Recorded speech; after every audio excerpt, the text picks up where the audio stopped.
Daemon slayer का episode 8 किमिज़ू no याइबा season 3 का शीर्षक द म्यू इन मोइचिरो टोकिटो के पानी की जेल से भागने और उसके शरीर से सुन्न करने वाली सुइयों को निकालने से शुरू होता है।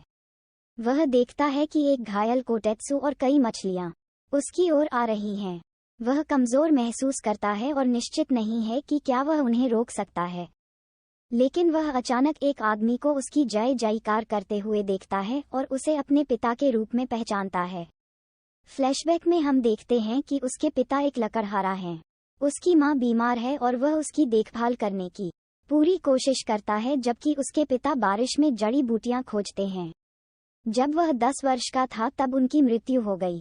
पिता जड़ी बूटी की खोज करते समय एक चट्टान से गिर गए, जबकि मां की बीमारी के कारण मृत्यु हो गई। लेकिन वह अकेला नहीं है, क्योंकि उसका एक जुड़वां भाई युइचिरो है। मुइचिरो अपने पिता की तरह दयालु है, जबकि युइचिरो एक निराशावादी है जो दूसरों की मदद करने में विश्वास नहीं करता है। उत्तरार्ध को लगता है कि उसके पिता की मूर्खतापूर्ण मौत हुई और उन्होंने उन्हें अनाथ छोड़ दिया, क्योंकि कोई भी जड़ी बूटी उनकी मां को नहीं बचा सकती थी।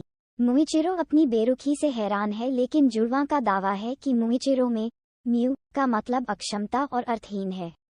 मुइचिरो को एहसास होता है कि एक भाई होने के बावजूद उसने कभी इतना अकेला महसूस नहीं किया है। एक दिन पानी लेने के दौरान उसकी नज़र एक खूबसूरत महिला पर पड़ती है जो उनके पास प्रस्ताव लेकर आती है, लेकिन युइचिरो उसे ठुकरा देता है। मुइचिरो को बाद में पता चला कि वह मास्टर कागाया ओबुयाशिकी की पत्नी अमाने है।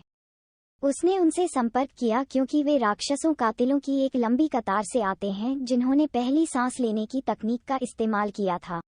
मुइचिरो लोगों को राक्षसों से बचाना और उपयोगी बनना चाहता है, लेकिन उसका भाई गुस्से में है।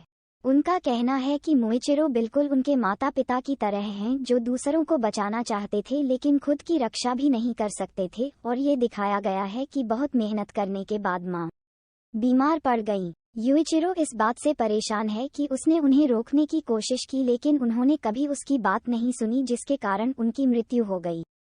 वह कहता है कि वे बच्चे हैं और चूंकि उनका कोई मूल्य नहीं है, अमाने उनका उपयोग करने के लिए कोई साजिश रच रहा होगा। उसके बाद वे एक दूसरे से बात करना बंद कर देते हैं, लेकिन उनके बीच एक बड़ी लड़ाई होती है क्योंकि युइचिरो ने अमाने पर पानी फेंक दिया जो उनसे मिलने आता था। वे चुपचाप एक साथ रहते हैं और मुश्किल से एक दूसरे के साथ खड़े हो पाते हैं। एक रात दोनों जागते हैं और अपने घर में एक राक्षस को देखते हैं।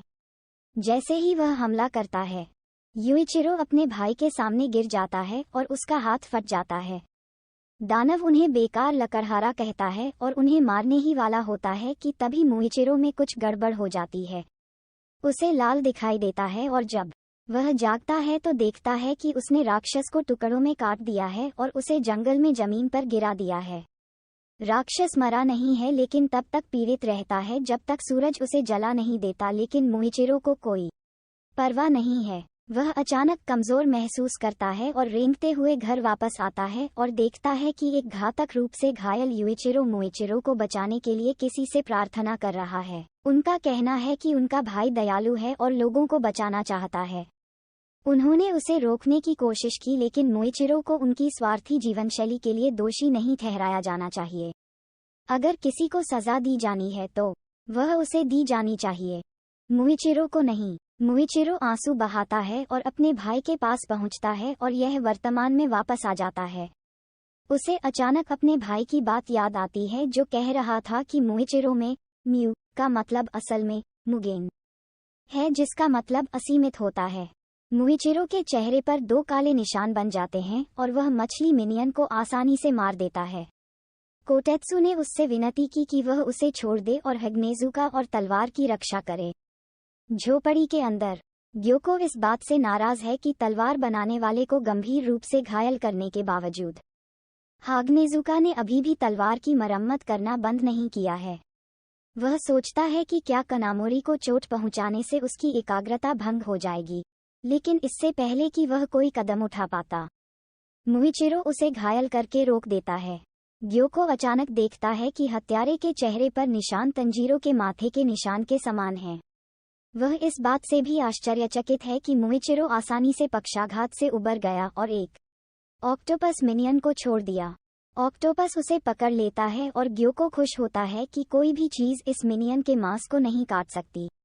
लेकिन यह मुइचिरो को नहीं रोकता, जो ऑक्टोपस को आसानी से टुकड़ों में काट देता है। वह तलवार के लिए कनामोरी को धन्यवाद देता है, जो कहता है कि उसने अपने पिछले तलवार बनाने वाले टेत्सुइडो के निर्देशों का पालन किया था, जो मर चुका है। मुइचिरो देखता है कि तलवार उस पर अच्छी तरह फिट बैठती है और वह टेत्सुइडो को याद करते हुए चिंतित होता है कि कोई उसे समझ नहीं पाएगा।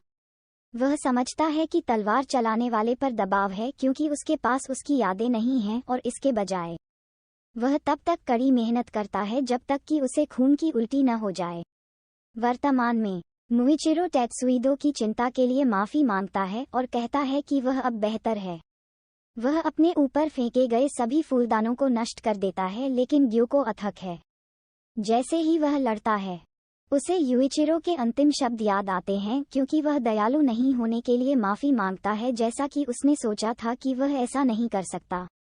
उसे लगा कि कोई भी उनकी रक्षा नहीं करेगा, चाहे वे कितने भी धर्मी क्यों न हो। इसलिए मुइचिरो की रक्षा के लिए वह स्वार्थी था।